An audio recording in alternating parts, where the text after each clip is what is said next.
Welcome to the Coachful Coaching Leadership Podcast. I'm David Fung, an executive leadership coach and seasoned people leader. So leadership psychology. So you've brought the two worlds together. You understand psychology very well. You've studied leadership over a number of years. You have a book, The Excellent Leader. And I noticed in there you talk about observational listening. Yes. Sounds like a pretty important skill. Yes. Yeah. You want to talk a little bit more about that, like what that means and how is this related to well-being? Yeah, sure. Well, I think that especially when you're talking about leadership, I think the majority of our work in being a leadership is somehow focused on communication. So somehow the way we communicate with the people we are working with is extremely important. And I believe that well-being starts with getting proper communication going. In my study as a psychologist, one of the things that particularly interested me was communication.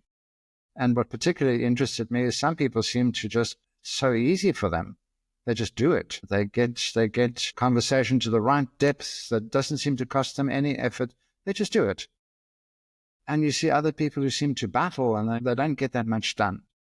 What my hypothesis was, and I think I've got enough evidence to support it, is that the missing element is emotion. So the people who communicate easy, they focus on what emotions are playing in the other person right now in the here and now.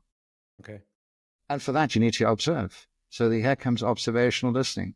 Observing what's going on in the other person and somehow using that information to communicate. Okay. So observational listening. How is that different from traditional listening techniques people talk about, like active listening? And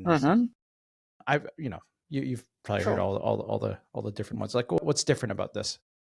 Well, let's take active listening, because in fact, observational listening uses all the active listening skills, adds a few to it, but the majority of these skills are the exact same skills. So active listening is just good. It's a really good way to listen to what another person is saying. By adding this extra layer of emotion to it, you deepen those skills. I can give you a simple example. Something we do quite often when we're having a conversation with somebody is we repeat one or two words that they've just said. And in technical terms, we call that a literal reflection.